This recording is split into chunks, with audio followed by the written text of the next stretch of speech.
I recently saw a report, it might have been on 60 Minutes or something, about hijackings. Is that much of a problem, or was that sort of sensationalized on that show? I mean, do you think much about that?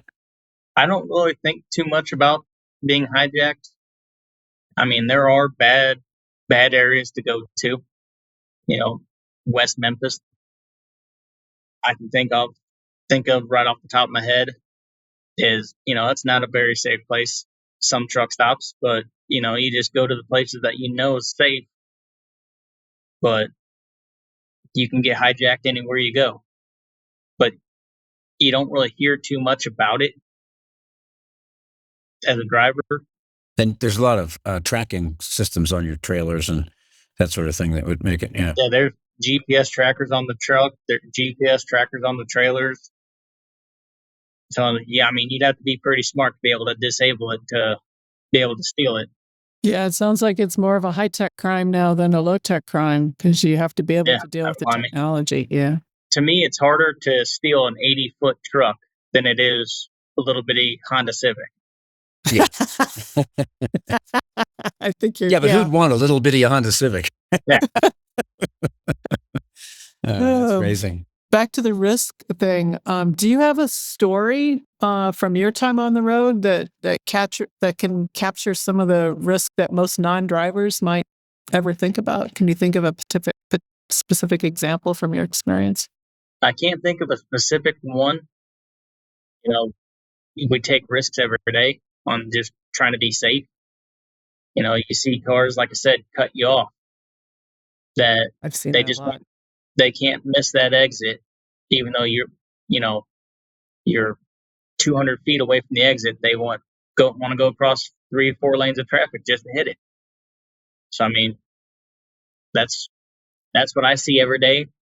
I call those people two-dimensional thinkers because they don't realize they can go past the exit, get off, turn around, come back, rather than create an unsafe situation by swerving the way. Or maybe slow down.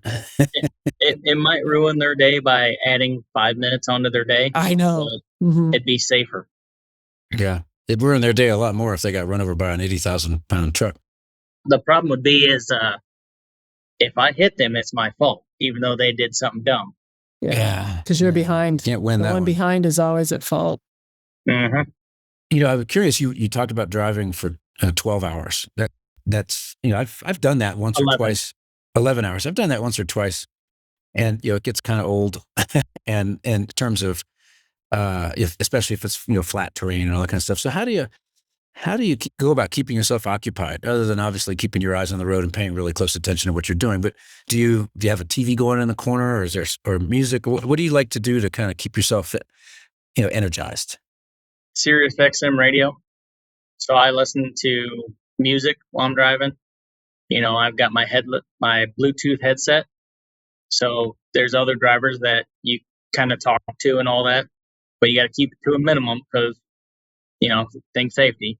So talk for a little bit and then go back to listening to music for a while. But the TV in the background, that's kind of unsafe.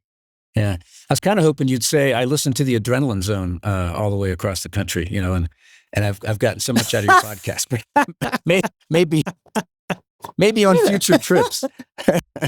Maybe in the future. Yeah. Well, yeah. On future trips, I definitely will tune into the podcast. Well, we've had some great guests, and including a driver named Joseph Newgarden, who won the Indy 500 a couple of times. So that was one of our earliest podcasts. That he was really fun to listen to. Anyway. Yeah. No, I was just curious. Going back to driving as a career. So what would you tell a new driver? Talking maybe about the financial risk and the work-life balance and equipment costs. I mean, what advice would you give to a young person who is attracted to this profession, and what should their approach be towards that? The advice I could give them is, if you want to buy a truck, you just got to remember, if you want to become an owner operator, you're going to spend a lot of money, but it'll show you made a lot of money at the end of the year. But if the wheels aren't turning, you don't make any money. But as a company driver, what I've done for my entire career is, I've made a name for myself. I ran hard. So pretty much you scratch my back, I scratch your back kind of thing. I try to do my best to get the load there on time or early.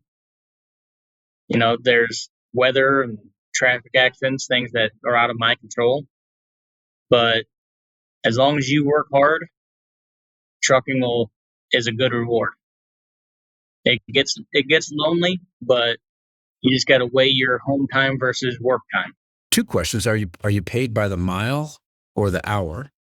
Depends on what you're doing. Certain accounts that here at Hogan, you get paid by the mile. Then you have your local drivers, which are paid actually hourly. And then the other question is, Hogan's got a lot of drivers, right? I mean, it's a big company. It's like the 3rd largest company in the country, I think. And you're one of the more experienced drivers. Do you find yourself in a position to mentor other drivers and kind of share experiences with them? Or are you just out there driving so much that you don't have much time to spend around your fellow truckers at a company? Every once in a while, I'll see a couple other Hogan drivers, but mainly I kind of, I'm always on the road. I like to drive nights because there's not a lot of traffic at night. So pretty much when everybody else is driving during the day, I'm asleep.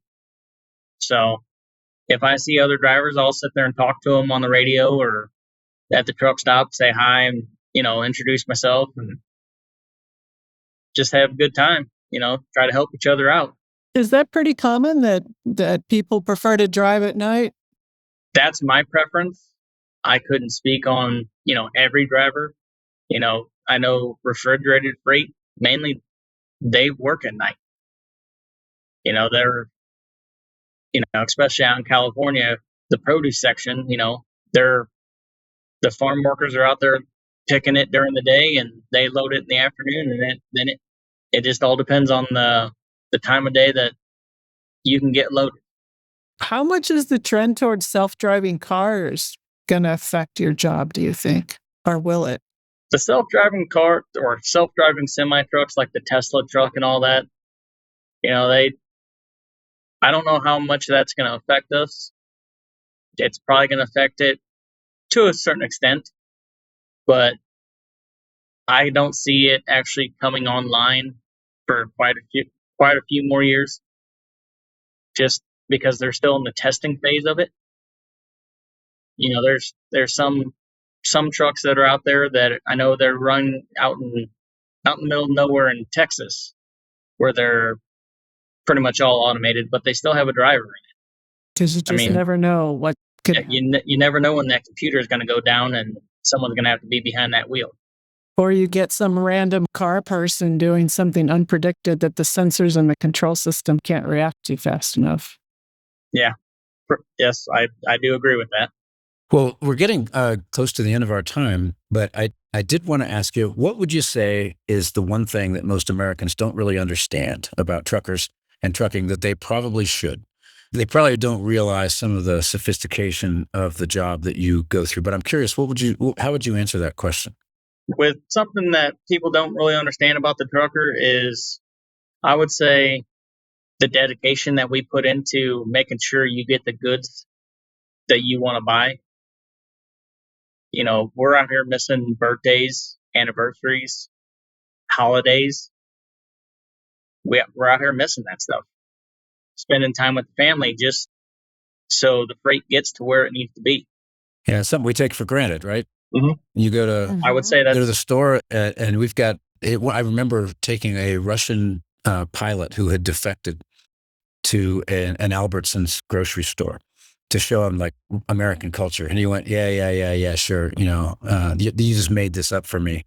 And I said, okay, get in the car. You tell me where to drive and we'll go anywhere you want to go. And we went to another Albertsons 20 miles away and he walked in and saw it and he went, oh, you guys really do have this, don't you? And it really, huge responsibility of the trucker to make that happen, right? Mm-hmm. The saying that I've always heard is, if you bought it, a truck brought it. Yeah.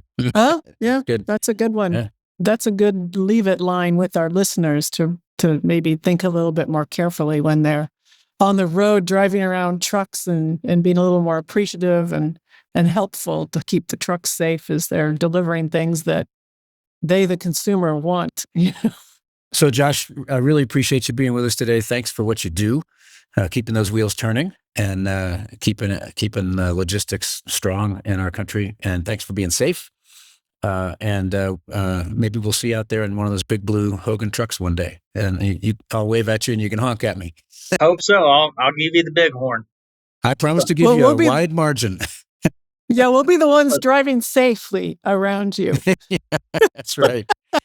Thank you for giving me the opportunity and inviting me onto your podcast. This has actually been a lot of fun. Yeah, I've really enjoyed. I could probably chat with you for another 20, 30 minutes. I've got a lot more questions. We'll do it offline. All right.